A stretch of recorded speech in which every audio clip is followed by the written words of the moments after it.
Com as crescentes tensões no Oriente Médio nos últimos anos, e especialmente com as declarações de xiitas muçulmanos extremistas sobre o 12º imã, muitas pessoas começaram a perguntar como isso se relaciona com as profecias bíblicas. Para responder, é preciso primeiro descobrir quem é o 12º imã e o que se acredita que ele fará pelo Islã. Em segundo lugar, devemos examinar as declarações de muçulmanos xiitas em relação a essas esperanças e, em terceiro lugar, precisamos ver o que a Bíblia diz sobre a questão. Dentro do ramo xiita do Islã, houve 12 imãs, ou líderes espirituais, designados por Alá. Estes começaram com o imã Ali, primo de Maomé, o qual reivindicou a sucessão profética depois da morte de Maomé, por volta do ano 868 d.C. O 12º imã,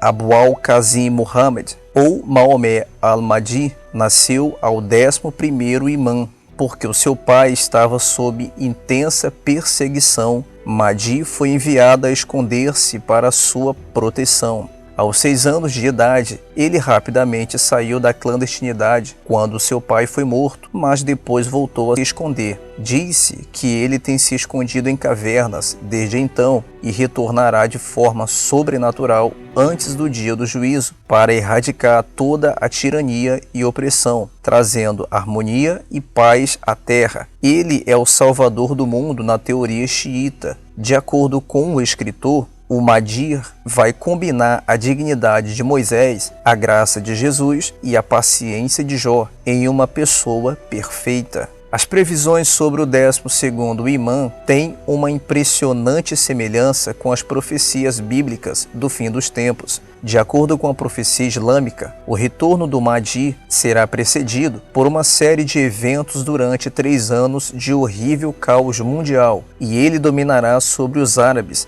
e o mundo por 7 anos. A sua aparição será acompanhada por 2 ressurreições, uma dos ímpios e uma dos justos. Segundo os ensinamentos xiitas, a liderança do Mahdi será aceita por Jesus e os 2 grandes ramos da família de Abraão serão reunidos para sempre. O que tudo isso tem a ver com o anticristo? De acordo com 2 Tessalonicenses capítulo 2, versículo 3 e 4, haverá um homem do pecado, revelado nos últimos dias, que vai opor-se e exaltar-se acima de tudo que se chama Deus. Em Daniel capítulo 7, lemos da visão de Daniel, dos 4 animais que representam reinos que desempenham papéis importantes no plano profético de Deus. O 4º animal é descrito no versículo 7 e 8 como sendo terrível, espantoso, muito forte e diferente daqueles que vieram antes dele. Também é descrito como tendo um pequeno chifre, que arranca outros chifres. Esse chifre pequeno é frequentemente identificado como o anticristo. No versículo 25, ele é descrito como falando palavras contra o Altíssimo e consumirá os santos do Altíssimo. Cuidará em mudar os tempos e a lei. Os santos lhes serão entregues na mão por um tempo, e tempos e metade de um tempo, ou seja, 3 anos e meio. Em Daniel capítulo 8, a visão do carneiro e do bode identifica um rei que vai surgir nos últimos dias,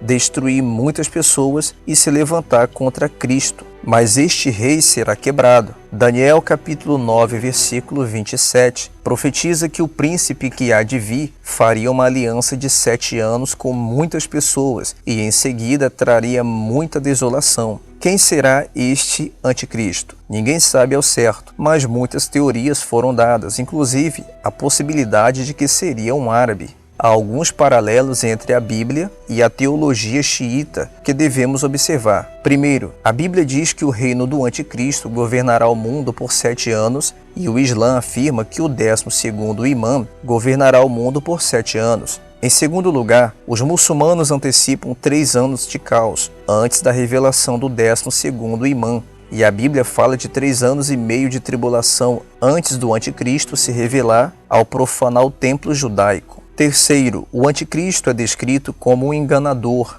que alega trazer paz, mas que realmente traz a guerra generalizada. A antecipação do 12º imã é que ele vai trazer a paz através de guerra massiva com o resto do mundo. O anticristo será um muçulmano? Só Deus sabe. Há ligações entre a escatologia islâmica e a escatologia cristã? Certamente parecem existir correlações diretas, embora sejam como a leitura das descrições de uma grande batalha. Primeiro, do ponto de vista do perdedor, tentando preservar sua reputação, e em seguida, da perspectiva do vencedor, até que vejamos o cumprimento dessas coisas. É preciso prestar atenção. As palavras de 1 João capítulo 4, versículo 1 ao 4, diz: Amados, não creiais a todo espírito, mas provai se os espíritos vêm de Deus, porque muitos falsos profetas têm saído pelo mundo. Nisto conheceis o Espírito de Deus. Todo espírito que confessa que Jesus Cristo veio em carne é de Deus, e todo espírito que não confessa a Jesus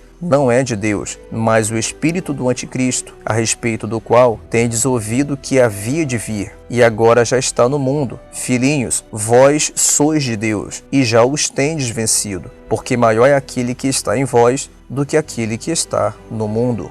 Se você gostou do vídeo, deixe o seu gostei, compartilhe nas redes sociais de sua preferência. Se você não é um inscrito no nosso canal, inscreva-se no canal, siga-nos nas redes sociais, deixe o seu comentário nesse vídeo e seja um patrocinador do nosso canal Guardei a Fé. O link está na descrição desse vídeo.